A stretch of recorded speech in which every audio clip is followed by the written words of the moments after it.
Hey guys, it's Danny. Today we're going to discuss about Seramis. Mainly, let's make a 9-month update, but not only. We're going to discuss about the whole setup, also Leca, because Seramis and Leca are actually quite similar.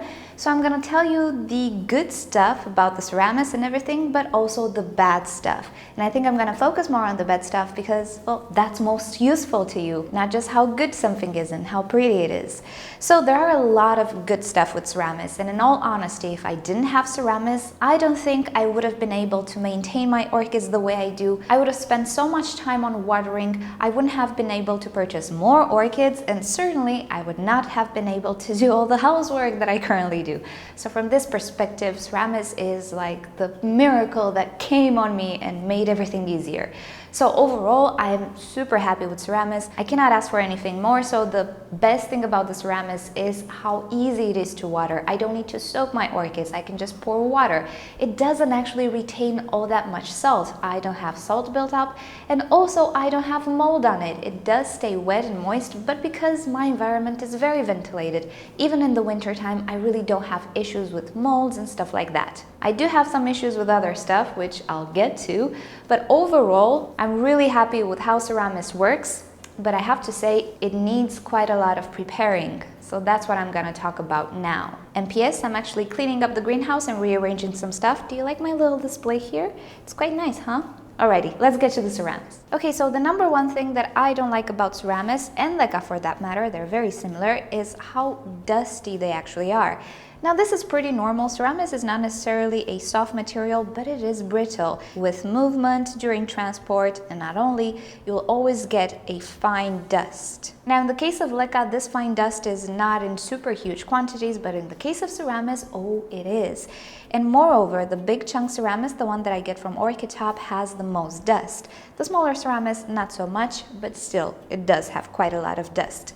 Now, this dust, one, I don't like it. It's kind of red and it accumulates everywhere. Second, it kind of goes into the air and I don't like inhaling it. I don't think it's healthy, so I really need to rinse it off. And third, when it comes to the orchids, I have a funny feeling it's a slight desiccant. Like any type of dust, it will absorb moisture. And I don't know how to explain this, but I've seen roots that got a little bit of that dust on them, and it's not that they got burned or anything, but they weren't necessarily the happiest. They looked like they were drying or something was drying them, desiccating them slightly, not to the point of actually killing them. But anyway, I was simply not happy, and it's hard to explain. Bottom line, my intuition said that dust is not particularly good for orchids. Now in the beginning, I did the mistake of not rinsing Seramis. I put it in the pot and just run water over the pot to make the dust go away.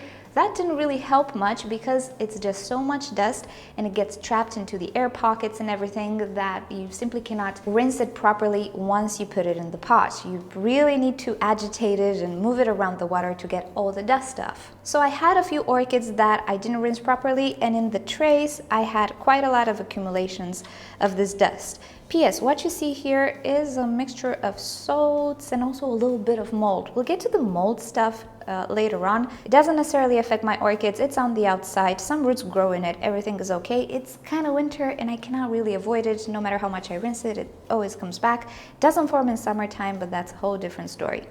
So the Seramis does not get mold, as you can see, but the pots sometimes do if they do stay kind of moist. Returning to the Seramis and the Leca for that matter, they are extremely dusty. So before you use them, it is always a very good idea to rinse them. And I actually did rinse them. If you remember in my video, I was using some sort of strainers and I run some water over them. I don't think it's enough. For this matter, I am now rinsing Seramis in a bucket. I'm agitating it. I'm changing the water a few times. It's incredibly dusty and red. I do this outside because when you pour water on Seramis, there's a very fine layer of dust into the air. And as I was saying, I don't want to inhale that, and I don't think it's okay to inhale that. So I go outside on my terrace, use my hose, and rinse the Seramis very well. So that's one thing that I think affects orchids, is the dust, both from the Leca and from the Seramis. There's also something else. If you read on Leca, you will find that some people suggest you do soak Leca, not necessarily to get it soaked and make it retain water, but because of some particular chemicals that are used in the manufacturing process to make it round. I'm not entirely sure if this applies to Seramis as well, but I kind of tend to think that Leca does have some chemicals that you need to wash off. So for this matter, I'm soaking and washing really well the Leca as well. And I'm soaking it for a day or so, sometimes even more, depends how lazy I am. I'm gonna try to show you something. Okay, so let's take a look at that root. So do you see the tip? It's not that it's burned. I had different types of problems this summer. It's just, I don't know, after this it continues to grow, depends, but sometimes it does get that. Now I don't know if that is a bit of a cold damage since it's kind of cold now, but I don't think so. I think it has to do with that dust. It has to do with the fact that I did not prepare my Seramis properly. And it doesn't happen all the time and with all of the roots, and it's not necessarily related to the fertilizer. I barely fertilize this time of year. It has to do with the dust. I am pretty sure it does. And I've also discovered that the medium that I reuse, the one that I boil and then reuse, doesn't do that. So another thing to make me think, hey, I think I need to prepare Seramis a little better. And being that it's on the top layer, which dries faster, you know, that can't be good. So this doesn't happen all of the time, and I have here an example. You remember this is the Calia purpurata that I had last summer with root burn issues. I don't have root burn anymore. Roots are growing, and actually, do you see the medium? It looks a little bit like a mountain. That's because roots are growing inside the pot, and I have already a few roots coming out. But this orchid has been super rinsed because I had that problem with the root burn. So I insisted on rinsing it. There's almost no dust in it right now. As you can see in the tray, I have or barely have any accumulations. So this particular one was just rinsed very well, and as you can see, the roots are perfectly fine. And I don't have root burn or actually root damage on the top of my medium. Moreover, the roots are starting to push over the medium inside, which is good. This is how you know the roots are growing inside a pot if you cannot really see it. And being that Seramis and Leca do not compact, that's what they do. She's not necessarily the only one doing that. All of the orchids with thick roots are kind of starting to do this, push out the medium from the pot. So that's good news. But see, that's the difference. I didn't properly rinse the Seramis on the Victoria Reginae, but I soaked the heck out of this pot and rinsed it and washed it. And there's a difference, as you can see. So this makes me think that that dust has something to do with it.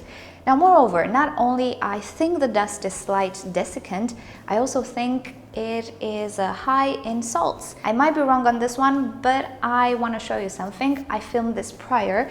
I'll show you with Leca. If you don't rinse the Leca and the Seramis, you put it in water and then you take a measurement of the TDS, you will see it go through the roof, depending how much you put in the water actually. So that dust either throws off my TDS meter, I'm not sure, either it does contain some sort of salts. Whether it's in the medium, whether it's the dust itself, I am not entirely sure, so that's why I'm actually soaking, not only just rinsing very well, but soaking the Seramis and Leca, both of them, prior to using them. So I will insert here the little video that I shot a few days ago, because currently all of my medium is soaking and it's rinsing and all of that. So let's go to the sink and get some osmosis water and test out the TDS measurement. Alrighty, let me bring you in closer. So 15 parts per million. A little side note here, remember last summer my TDS measurement was 24 parts per million and a certain company told me my osmosis system is broken and I need to replace it, and then I replied, that's incorrect. It has to do with the temperature of the water filtered, and as it just so happens my water was a little warm. Well, what do you know? I was right. My reading currently is 14 parts per million, simply because it's winter right now. And I actually didn't change any filter on this osmosis ever since I purchased it, so there we go. We're still good with orchids. Alrighty, let's go to the unwashed Leca. So here we have my bin of unwashed Leca. Let's give you another close-up. So this is my osmosis water. Let's put in some Leca.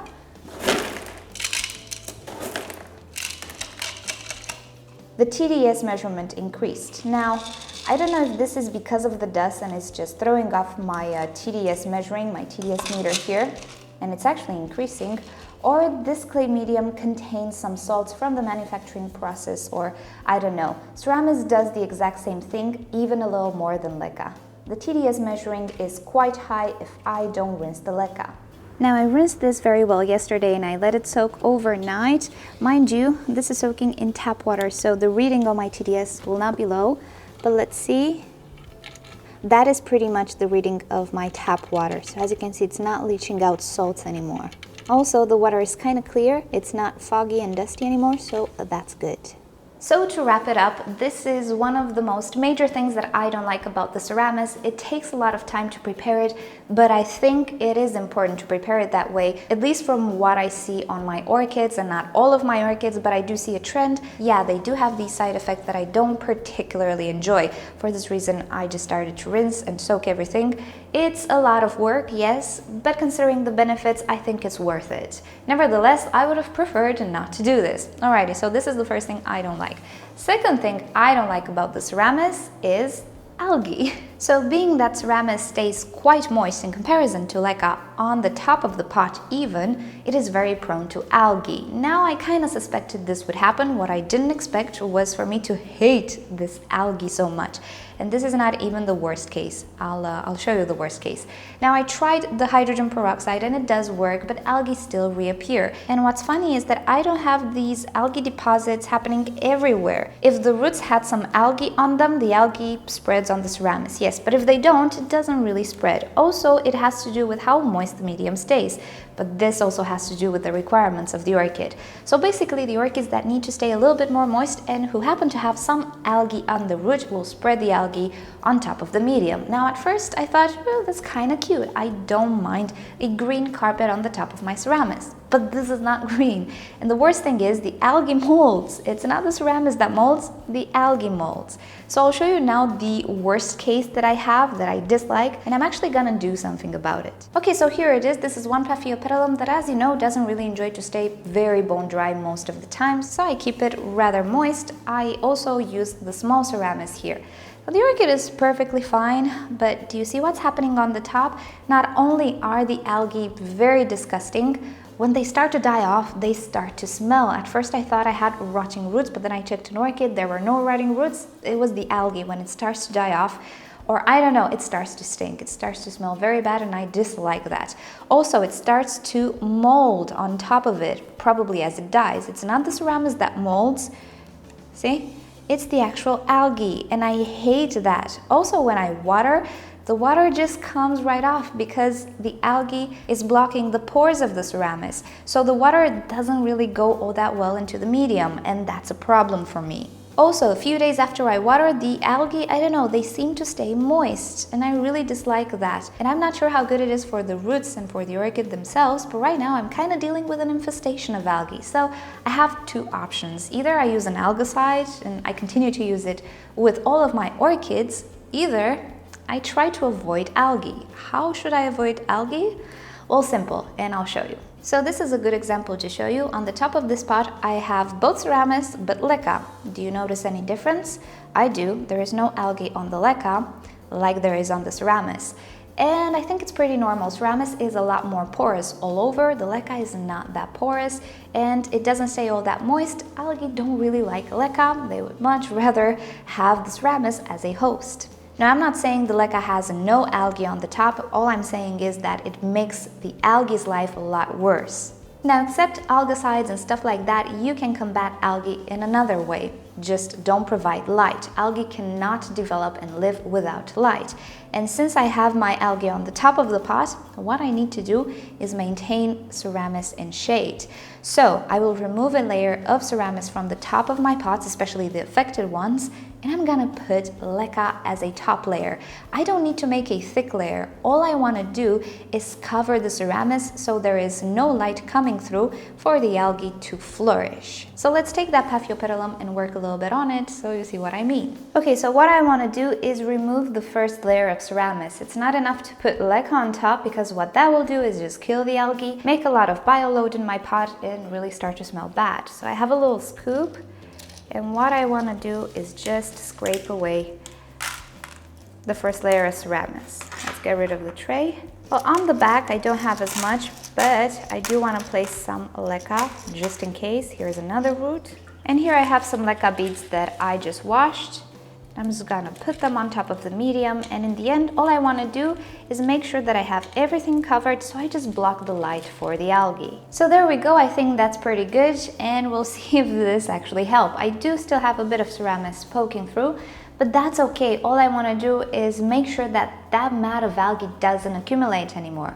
And with the Seramis that I just removed, I'm just gonna try to bleach it or boil it or something, see if I can remove that algae from the Seramis, because it is perfectly fine. I just need to get rid of the algae. So I'm gonna put this orchid back. I'll keep you up to date, and let's wrap this video. Okay, so to end it all, as you can see, there is no perfect solution or perfect medium. I think all mediums and all setups that we use have some downsides. The key is to find ways to resolve those downsides in your environment. There are people who cannot resolve the issues. And of course, there are people who cannot use Seramis and don't benefit from its properties due to the climate they have or the environment they have. But anyway, those are my thoughts on Seramis. Overall, I do like it. I do love it. I'll see in time how things do. But I'm really curious to see if the soaking that I do now will affect or will change anything. Also, with the algae, there is a downside.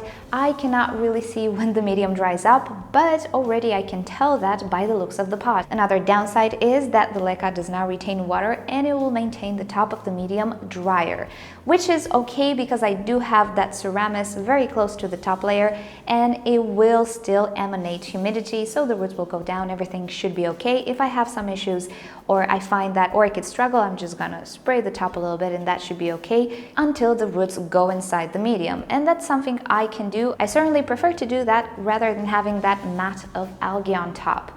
Now, moss is something else. I might experiment with that. We'll see how that does, but algae, no, I've had enough. I just decided I don't want them. If you are using Seramis or this particular setup, what are your thoughts? Did you encounter these issues that I've encountered? How did you deal with them? Or if you had other issues, just let me know down below. So alrighty guys, thank you for watching this video. Hope you found it useful and interesting. So if you've enjoyed this video, please give it a thumbs up. If you hated it, give it a thumbs down. Subscribe to my channel for daily orchid and plants videos, and don't forget to turn on notifications so you never miss a video. And with that said, I'll see you guys tomorrow. Bye! So what I did was dismantle my mini greenhouse because I was not using it anymore. Not sure if I'm ever gonna use it, but definitely I can use these shelves. I was planning to make a bench ever since I kind of rearranged my IKEA stand, but I think this will do just fine and it really doesn't look all that bad. And when I look at my orchids from afar, there's just this, I don't know, sort of pyramid layer type of thing. I really like how it looks like. So yeah, I'm gonna go ahead and rearrange stuff.